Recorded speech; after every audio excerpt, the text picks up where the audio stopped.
Hello, welcome to True Crime Broads. This is Crystal, And Renee. and we are so happy that you're joining us tonight. We have a very special guest. His name is Chris Gates, and he works in law enforcement. And I met him at my office, my real estate office. He's actually a realtor as well, and he also does credit repair.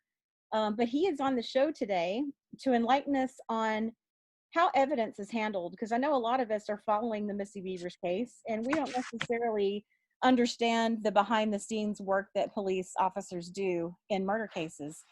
Without further ado, we would like to welcome you, Chris, and thank you so much for coming on. If you don't mind, just kind of let us know what you do for the local police department. Sure. Hi. Thanks for having me on. Like I said, my name's Chris Gates. I work for local PD here in North Texas, in Dallas, and I'm in property and evidence. I've been doing that for about 7 years now, going on about 19 years total. I've worked in the jail, partial some crime scene. I have 2 degrees, one in criminal justice, and then I have another criminalistic certificate through North Texas. So just been doing that for a little while. Very cool.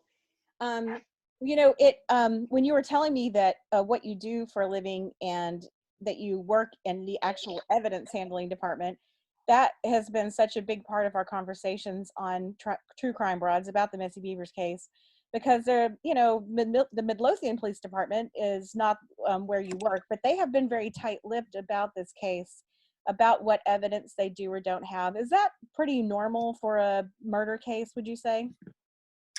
Usually it's kind of that way for a lot of cases. I mean, we have the things, but there's only certain things that you're allowed to give out as far as like to the media and things. And even in our narratives, whenever we write the reports, there's actually one of the narratives you enter and it's really just for media. So that's the only things that you're kind of being able to give out at certain times of the case, just for various different reasons, either whether you just don't want to have that information out. And if you're trying to track people, you're trying to do certain things, or if you're in the process of investigating the person that you're trying to investigate or the search situations, you don't want them to know, hey, this is what I'm doing, or this is in that direction that you're going, just so you try to keep your things until you need to reveal them, basically, on what the reasonings why you're doing those investigations. That's a really good point, because if they're tracking someone, the last thing you'd want to do is tip that person off that they're being tracked. That makes a lot of sense. That's a simple idea, but I hadn't really even thought of it that way, but that makes perfect sense.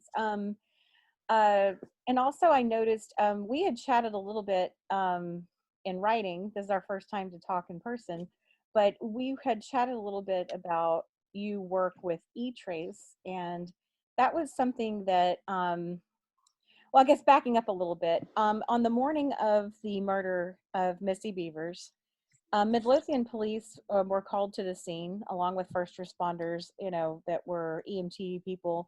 But when Midlothian PD arrived, they ascertained that they did not have what they needed to process the crime scene. I guess that's because they're a smaller department. They called in Ellis County to process the crime scene. So that was why that CSI report was written by Fitzgerald, who is with Joe Fitzgerald, who is with Ellis County. Do you see that happening a lot? Is that yeah, that happens a lot, especially with the smaller cities like that, just because they don't have a designated person, or some of the departments, some of their crime scene and some of their evidence ones are kind of all the same. Like I know Wiley, just for instance, their property tech is the same as their criminalist and criminalist, crime scene investigator. It's kind of the same thing. It's just they just are different wordings, and some do a little bit more than others. But if you hear kind of both things, they're both kind of the same. Where I work, ours are called criminalist for the crime scene investigator, but technically they're really the same kind of thing. It's just kind of some extra duties some may do. That makes sense. But the smaller to the, yeah, go ahead. You probably wouldn't need more than one person in that role, because fortunately there's probably not a lot of murders in a small town like that. Right. And a lot, well, in that, and we have 2 in our department, and I mean, we have 150 to 200 officers in ours. I mean, we're a pretty good sized city and stuff, and we've had 2. We've talked about getting a 3rd one, just for the fact of it's not just that scenes that we do, we as a crime scene person, we go to a lot of different calls, but then we would be going to so many that we were going to before, like burglaries and B&Bs and collecting fingerprints and stuff. But it got to where you just couldn't even do that. There was so many. Unfortunately, we've had a lot of theft and things like that in our city. So you would be processing those scenes a lot. So we've kind of trained the officers to kind of do those simple kind of tasks. They're not simple in a way, but they're ones that the officers can be trained to do. So it kind of takes away that we're able to do other things instead of having to use that in those kind of cases. We can focus more on the more intense kind of scenes and things that you would have to be a little bit more involved with. Perfect. Okay, that's really good to know. We had been wondering about that. And is there, is there anything that you can tell us about the type of evidence handling that you do? Not about a specific case, but for example, can you tell us a little bit about eTrace? We've had a lot of confusion about that in this case. They found apparently a gun at the scene, Mm-hmm. and Fitzgerald performed an eTrace. But what was really strange to us is that they did the eTrace on Wednesday, and Missy was murdered very early on Monday morning. We were just trying to kind of understand how eTrace works. I understand it's something that the ATF provides to you. Mm-hmm. Well, let me see. Let me tell you what I kind of do, and then I'll go into eTrace a little bit because it's not as glamorous as it sounds. Okay, Just because it's perfect. with the ATF and stuff. Ooh, it's ATF and stuff, but it's not as in depth as it might seem like it is. But it is important, and a lot of departments don't actually do it. And even sometimes in certain departments, only certain people have access to it. Not everyone can do it in our department right now. But basically what I do is I handle all the property and evidence that comes into the police department. So anything that's taken from a scene, anything that's handled for arrested, like drugs or phones or anything that's turned in to be held for possible related to that case, I handle all of that.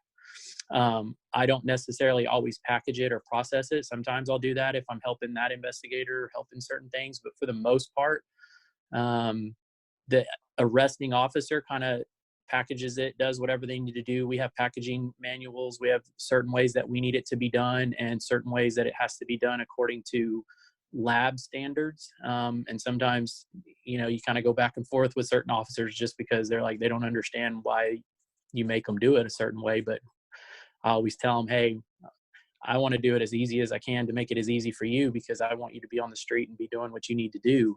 And everything I tell you is basically per lab standards. So if it ever needs to go to lab for testing, and not everything does, but if it ever does, it needs to be packaged properly from day one turned in. And that helps with chain of custody and things like that. Because once it's turned in, anytime you check it in and out or anybody touches it or opens it or anything, you have to have a log for that for courts and records and just an integrity standpoint, just to make sure that there's not anything that could ever come back on the police department or the process or the case that gives anybody a chance to get something tossed out in court. So you're always kind of, crossing your T's and dotting your I's from the beginning to make sure everything's done at the end.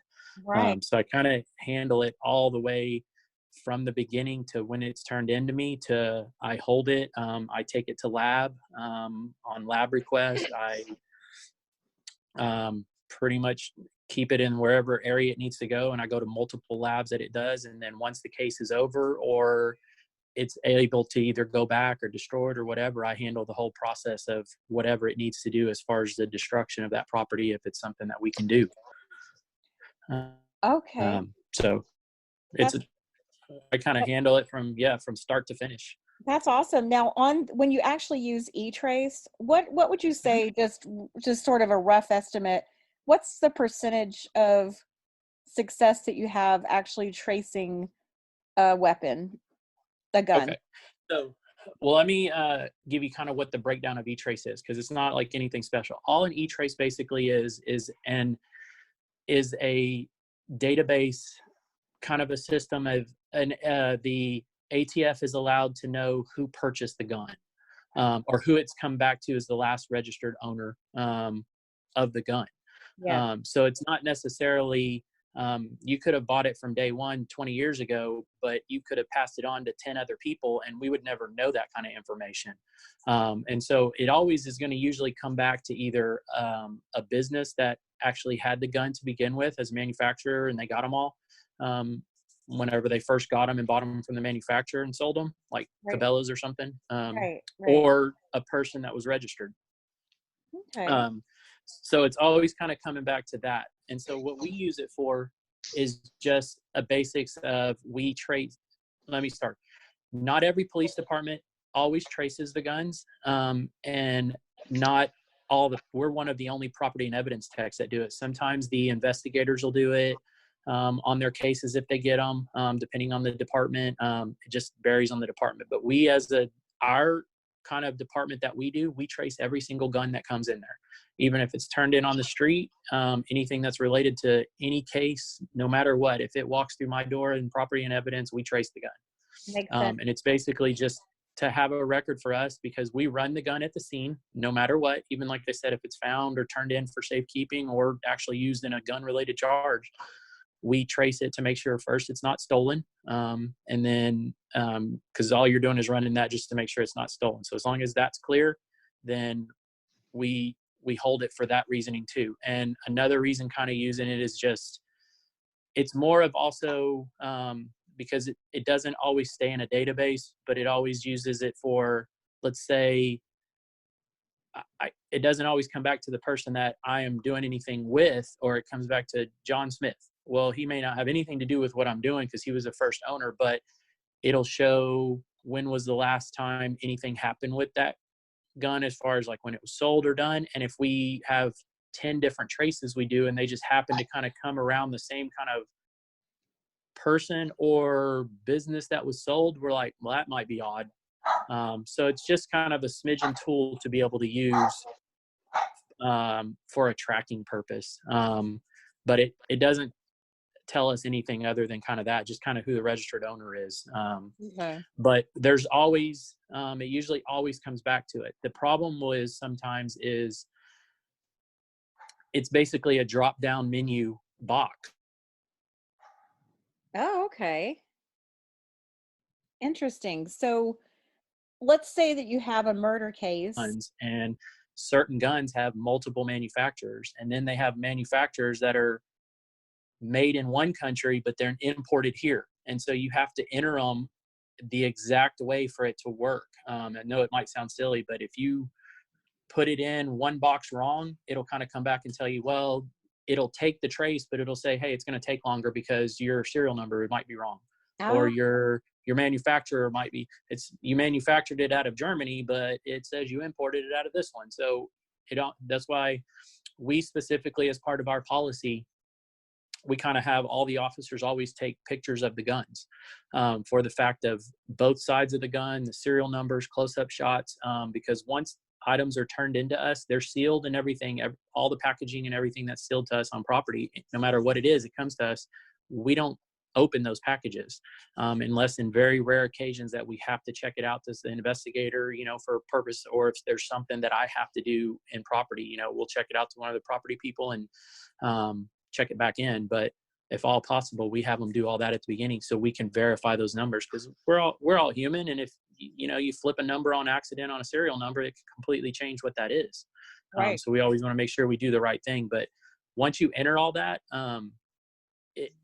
we enter them pretty quick from whenever they come in, but it can be a day or two, like she was saying on the one where it might have taken a couple days. I couldn't tell you what the reasoning was on what took that while, but I only work Monday through Friday, and I'm off holidays and weekends, and no one else really does the traces except for when I check them in. So if Interesting. Okay. something came in on Friday night, and even if it was a murder on Friday night, they're not going to call me in to do that. So at the earliest, I wouldn't even trace that till Monday. But also, even when you do trace it, it's not an instantaneous thing.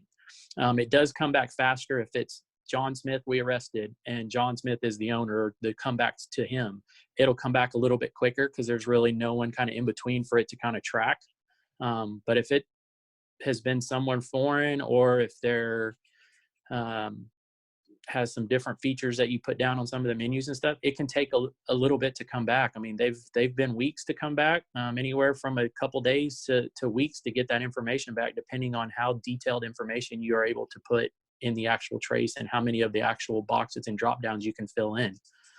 Oh, wow. Okay. That makes And sense. then I was picturing I think Renee and I have talked about this a lot. We were just picturing, entering the serial number and then bam, waiting to find out whose it was. So it's not quite that. no, and then some of it's even crazier is if we get the ones that don't have the serial numbers because they've been sawed off or different guns. And the other problem is forgive me on the date, but early in the I want to say 40s, late 40s, they didn't even trace anything really before then. So a lot of the records that we have before that, the eTrace database doesn't really come back to anything because it'll just say, oh, it's predated this gun. So it could have been like 1935, a gun from 1935, not Wow. really going to come back to really anybody because the system kind of doesn't go back. It predates earlier that on the serial numbers and things. Wow. Okay. Renee, So, did you have a question along these lines? I thought you did, maybe. Yes, I actually do. Whenever you're doing or whenever an officer